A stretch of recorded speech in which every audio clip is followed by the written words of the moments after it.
अस्सलामु अलैकुम वरहमतुल्लाहि वबरकातुह। नहमदुहु व नसल्ली अला रसूलिहिल करीम अम्मा बाद। फ़अऊज़ु बिल्लाहि मिनश शैतानिर रजीम। बिस्मिल्लाहिर रहमानिर रहीम। कुल्लु नफ्सिन ज़ाइक़ातुल मौत हुम्मा तुवफ़्फ़ौना उजूरकुम यौमल क़ियामह फ़मन ज़ुहज़िह अनिन नार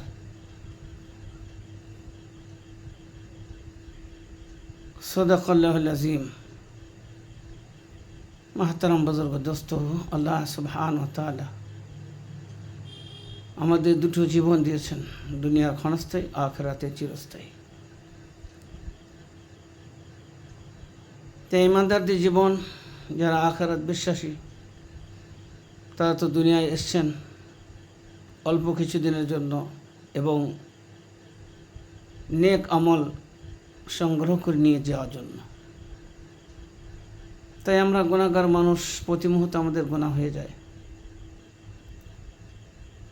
সরকারে মদিনা সাল্লাল্লাহু আলাইহি ওয়াসাল্লাম আমাদেরকে প্রতি মুহূর্ত আমলের দ্বারায় জীবনকে ধন্য করার ফর্মুলা বলে দিয়েছেন।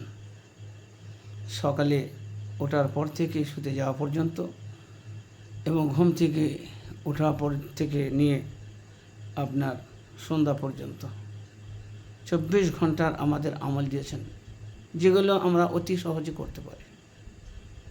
দোস্ত, দেখতে দেখতে একদিন মত আপনার আমার সবারই চলে আসবে।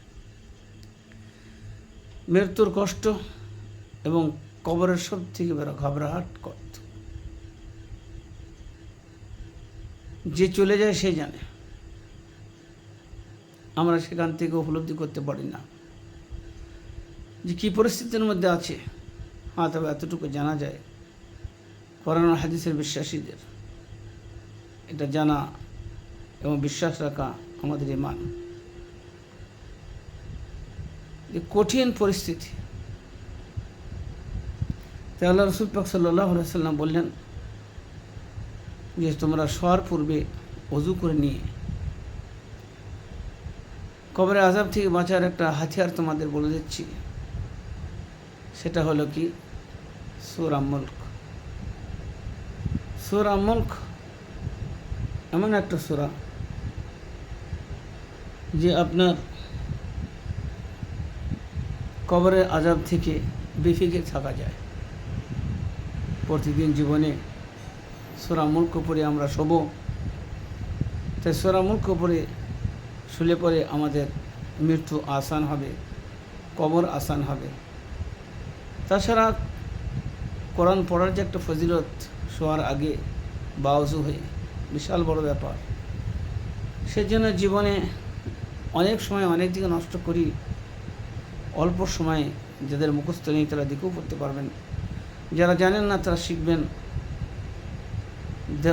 নিজের আমল নিজের সাথে যাবে। সেজন্যে কবরকে আসান করার জন্য, জান্নাতের বাগিচা বানাবার জন্য আপনি সূরা মুলক না পড়ে শোবেন না। এতদিন যা করেছি, এবার থেকে আমরা সূরা মুলক পড়ব, তারপরে শোব। যদি জানা না থাকে শিখব, আর অতি সত্বর শিখে নেব। শেখার পরে আমরা একটা পড়ে ঠিক হব। আমি আপনাদের সম্মুখে সূরা মুলক পড়ে দিচ্ছি। এই সূরা মুলকের ফজিলত আছে বিশাল বড়। أعوذ بالله من الشيطان الرجيم. بسم الله الرحمن الرحيم. تبارك الذي بيده الملك وهو على كل شيء قدير. الذي خلق الموت والحياة ليبلوكم أيكم أحسن عملا وهو العزيز الغفور. الذي خلق 7 سماوات طباقا وما ترى في خلق الرحمن من تفاوت فارجع البصر هل ترى من فطور ثم ارجع البصر كرتين ينقلب إليك البصر خاسئا وهو حسير. ولقد زينا السماء الدنيا بمصابيح وجعلناها رجوما للشياطين وأعتدنا لهم عذاب السعير. وللذين كفروا بربهم عذاب جهنم وبئس المصير إذا ألقوا فيها سمعوا لها شهيقا وهي تفور تكاد تميز من الغيظ كلما ألقي فيها فوج سألهم خزنتها ألم يأتكم نذير قالوا بلى قد جاءنا نذير فكذبنا وقلنا ما نزل الله من شيء إلا في عالم كبير وقالوا لو كنا نسمع ونعقل ما كنا في أصحاب السعير فاعترفوا بذنبهم فسحقا لأصحاب السعير إن الذين يخشون ربهم بالغيب لهم مغفرة وأجر كبير واسروا قولكم واجهروا به إنه عليم بذات الصدور ألا يعلم من خلق وهو اللطيف الخبير والذي جعل لكم الأرض ذلولا فامشوا في مناكبها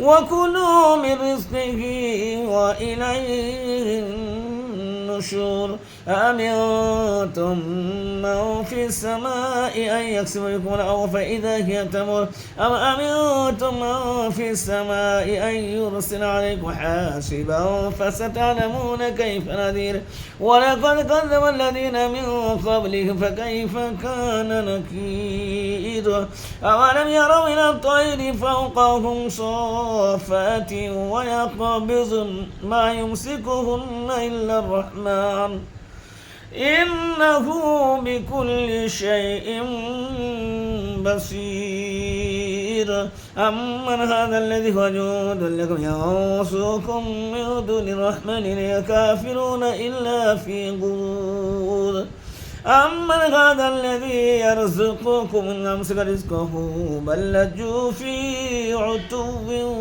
ونفور أفمن يمشي مكبا على وجهه يهدى أمن يمشي سويا على صراط مستقيم قل هو الذي أنشأكم وجعل لكم السمع والأبصار والأفئدة قليلا ما تشكرون قل هو الذي ذرأكم في الأرض وإليه تحشرون ويقولون متى هذا الوعد إن كنتم صادقين قل إنما العلم عند الله وإنما أنا نذير مبين فلما رأوه زلفة سيئت وجوه الذين كفروا وقيل هذا الذي كنتم به تدعون قل أرأيتم إن أهلكني الله ومن معي أو رحمنا فمن يجير الكافرين من عذاب أليم قل هو الرحمن آمنا به وعليه توكلنا فستعلمون من هو في ضلال مبين قل أرأيتم إن أصبح ماؤكم غورا فمن يأتيكم بماء معين এটা ছিল আপনার সূরা মুলক। এটা তো হলো আপনার আখিরাতের সর্বপ্রথম ঘাঁটি কবর। আর আমরা আপনারা সবাই জানি যে কবরের আযাব থেকে বাঁচার একান্ত প্রয়োজন আছে। এটা ছিল আপনার কবরের আযাব থেকে বাঁচার জন্য। মানুষ নেক কাজ করতে পারেন না, দিনভর আপনার চেষ্টা থাকে বেশি বেশি করে উপার্জন করা, বেশি বেশি করে আপনার ইনকাম করা। তার জন্যে মানুষ এত ব্যস্ত থাকেন যে আপনার নামাজ কালাম ঠিক মতো করতে পারেন না। সেজন্যে আল্লাহ তাবারক ওয়া তাআলা রসুল হালাল রুজি, তাইয়্যিব রুজি, পাক রুজি, বরকতপূর্ণ রুজি আপনার ব্যবস্থা করেছেন এবং সহজ করেছেন একটা শর্তের সাথে। সেটা হলো কি, যে আপনি শোয়ার আগে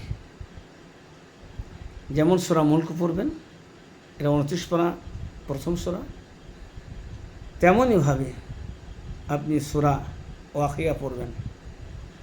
সূরা ওয়াকিয়া জান্নাতের যে আপনার সুন্দর সুন্দর হেভি ওয়েট খাবারের ব্যবস্থার, আরামের ব্যবস্থার কথা বলাচ্ছি। আপনি সেটা বাড়িতে পড়বেন, রাতে পড়ে শোবেন, ইনশাআল্লাহ সেই জান্নাতের খাবারের যে বর্ণনা আছে দুনিয়ায় তার প্রভাব পড়বে, তার এফেক্ট হবে, আর আপনার জন্য আল্লাহ আসান করে দেবেন বা হালাল রুজি, তাইয়িব রুজি, পাক রুজি, প্রশস্ত রুজির সুব্যবস্থা এই সূরা ওয়াকিয়া পড়ার মধ্যে নিহিত আছে। তাই আমি আপনাদেরকে সূরা ওয়াকিয়া পড়েও শোনাবো। আপনারা সূরা ওয়াকিয়া প্রতি মুহূর্ত প্রতিদিন শোবার আগে পড়ে নেবেন। যদি জানা থাকে আলহামদুলিল্লাহ, মুখস্থ থাকে আলহামদুলিল্লাহ, সুম্মা আলহামদুলিল্লাহ। আর যদি আপনার জানা না থাকে, পড়তে না পারেন, তাহলে পড়ে শেখার চেষ্টা করব।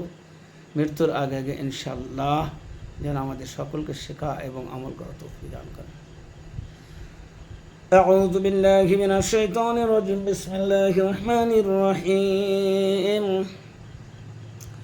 إذا وقعت الواقعة ليس لوقعتها كاذبة خافضة رافعة إذا رجت الأرض رجا وبست الجبال بسا فكانت هباء منبثا وكنتم أزواجا ثلاثة فأصحاب الميمنة ما أصحاب الميمنة وأصحاب المشأمة ما أصحاب المشأمة والسابقون السابقون أولئك المقربون في جنات النعيم ثلة من الأولين وقليل من الآخرين على سرر موضونة متكئين عليها متقابلين يطوف عليه ولدان مخلدون بأكواب وأباريق وكأس من معين لا يصدعون عنها ولا ينزفون وفاكهة مما يتخيرون ولحم طير مما يشتهون وحور عين كأمثال لؤلؤ المكنون جزاء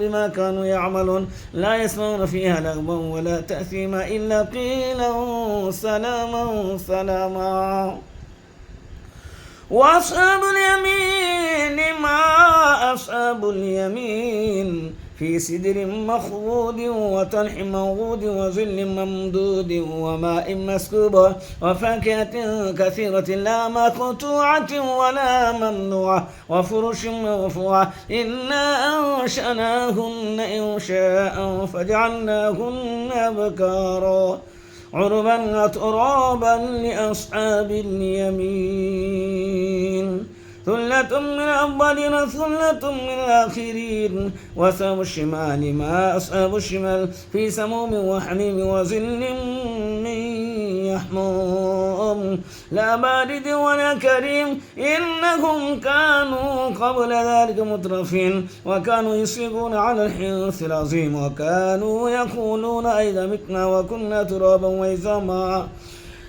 وكنا ترابا وعظاما أئنا لمبعوثون أو آباؤنا الأولون قل إن الأولين والآخرين لمجموعون إلى ميقات يوم معلوم ثم إنكم أيها الضالون المكذبون لآكلون من شجر من زقوم فمالئون منها البطون فشاربون عليه من الحميم فشاربون شرب الهيم هذا نزلهم يوم الدين نحن خلقناكم فلولا تصدقون أفرأيتم ما تمنون أأنتم تخلقونه أم نحن الخالقون نحن قدرنا بينكم الموت وما نحن بمسبوقين على أن نبدل أمثالكم وننشئكم فيما لا تعلمون ولقد علمتم النشأة الأولى فلولا تذكرون أفرأيتم ما تحرثون أنتم تزرعونه أم نحن الزارعون لو نشاء لجعلناه حطما فظلتم تفكهون إنا لمغرمون بل نحن محرومون أفرأيتم الماء الذي تشربون أنزلتموه من المزن أم نحن المنزلون لو نشاء لجعلناه أجاجا فلولا تشكرون أفرأيتم النار التي تورون أأنتم أنشأتم شجرتها أم نحن المنشئون نحن جعلناها تذكرة ومتاعا للمقوين فسبح باسم ربك العظيم فلا أقسم بمواقع النجوم وإنه لقسم لو تعلمون عظيم إنه لقرآن كريم في كتاب مكنون لا يمسه إلا المطهرون تنزيل من رب العالمين أفبهذا الحديث أنتم مدهنون وتجعلون رزقكم أنكم تكذبون فلولا إذا بلغت الحلقوم وأنتم حينئذ تنظرون ونحن أقرب إليه منكم ولكن لا تبصرون فلولا إن كنتم غير مدينين ترجعونها إن كنتم صادقين فأما إن كان من المقربين فروح وريحان وجنة نعيم وأما إن كان من أصحاب اليمين فسلام لك من أصحاب اليمين وأما إن كان من المكذبين الضالين فنزل من حميم وتصلية جحيم إن هذا لهو حق اليقين فسبح باسم ربك العظيم صدق الله العظيم.